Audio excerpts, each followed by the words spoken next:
I got this new oracle deck called the Dark Goddess Oracle Deck by Caitlin McCarthy, and it is all charcoal hand-drawn images for divination. And so this morning, or this afternoon, this was my reading. Last reading, I got Courage and the Morrigan for Righteous Anger, which was already like a huge signifier. It was a wake-up call. It was like, whoa, girl, pay attention. So I sat down, reshuffled, did a whole reading, and I got Ingana for Nurture. And I was like, okay, cool. What are we nurturing? I am in a big transition, or approaching a big transition. And then I got Santa Muerte for Death. And I was like, okay, nurture death. This is very much what the Morrigan told me in the last reading. And I look in the bottom of the deck was the Morrigan, and I was like, you know what? I'm just going to shuffle, see what falls out. And wouldn't you know it, the Morrigan falls out for Righteous Anger. So again, I was like, okay, I'm paying attention. Nurture death. And that is the second time within probably 2 weeks that the Morrigan has brought forward this reading. And part of me immediately was like, you know, that it seems kind of weird. It seems kind of odd to nurture death. But she's been bringing in the message that she gave me last time was very clear. She said there is a gift within, how did we phrase it? Your anger is an offering. Celebrate in death. There is more to come. You cannot give up yet. And that was my last reading. And so this time, instead of celebrate in death, she's saying nurture the death. And looking at this transition that I am approaching, that very much resonates within like preparing.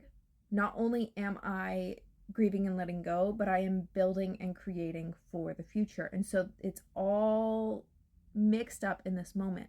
This death and creation is transmutation that is occurring.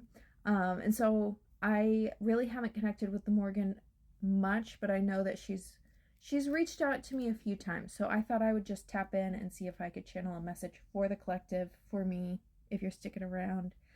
Let's see what happens. Okay. I'm inviting in the Morrigan to give a message for me and the collective that serves our highest good.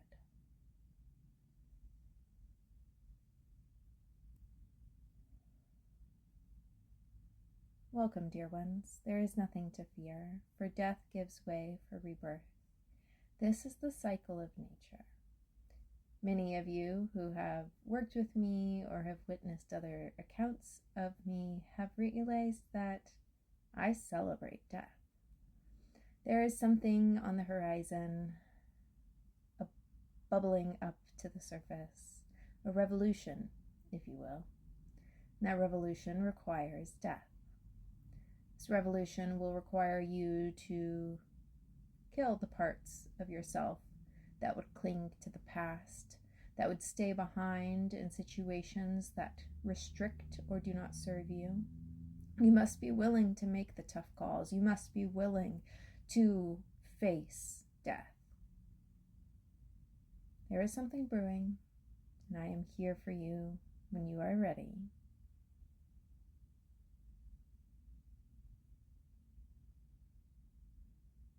Okay. That seems to be all she wants to share. Let me see if there is any cards that want to come out. I'm using my tiny tarot. See if there's a message here for the collective. When I was shuffling and pulling cards for myself, I received the Tower, Ace of Cups reversed, Strength. All right, cool. I have 7 of Swords, 7 of Coins, 7, the Empress. What are these?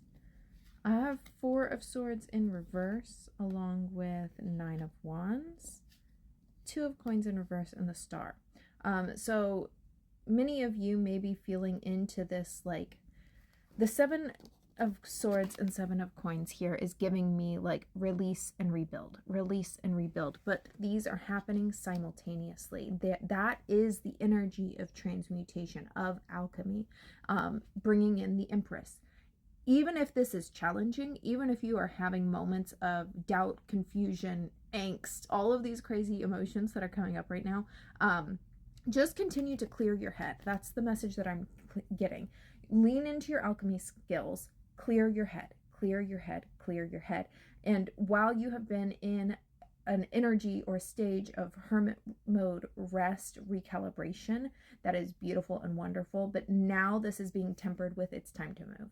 So yes, there may be moments of rest, but it is not going to be the incubated hermit that you have been in. This is going to be rest and action, rest and action, rest and action. So there is still balance here, but then coming in with the 8 of Wands and the 2 of Coins in reverse, followed by the Star. I'm just getting that there's going, like, this is a creation that is going to add a little bit of instability to your foundations, because your foundations have been built on things that do not serve you and they have to fall away.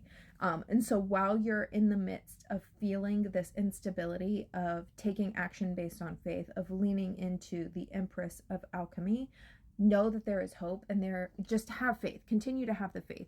What you're building and creating is monumental for your own sake. Like, the messages that have been coming forward for me is like, the healing section is done and the creation is forming.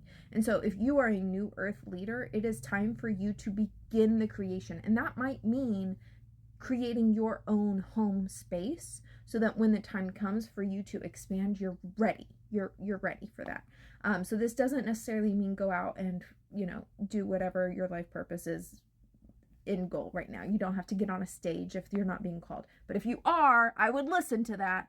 This is a time to really heavily lean on your intuition. There's a lot of, what I'm getting is that there's like a lot of mixed signals coming from, not necessarily internally, but being reflected to you externally. It's almost like there's 2 sources of information, and both of them resonate on a certain level. And so you're having to really swim through a lot of confusion in order to find the clarity. And so in those moments, return to your practices. Put your feet on the ground. Ground yourself, clear your head, tend to yourself. I'm really like, the nurture part of this is really important. This isn't just a death and destruction. This is nurturing your soul, nurturing the path that you are cultivating. Because while you are being called to let go in this moment, what you're truly being called to do is to let go, to release, so that you can be renewed, so that your path can be renewed. This is a time to take the action based on faith, rest and restore, but then take that aligned action. And it's a big leap. It's a big jump. This is a big faith moment. So if you are needing assistance, reach out for assistance. But if you have a group of, badass women in your corner, share what you're going through, because guaranteed they're going through some similar situation, that we're coming together. We're being called to come together to create this. And that might mean you are taking your individual part of this, and you are just following that faith and following your intuition and taking action on that. But it also might mean that you're connecting with others and beginning to create something that is beneficial for the whole. We're moving into community. That's what I have for you. I love you. Bye.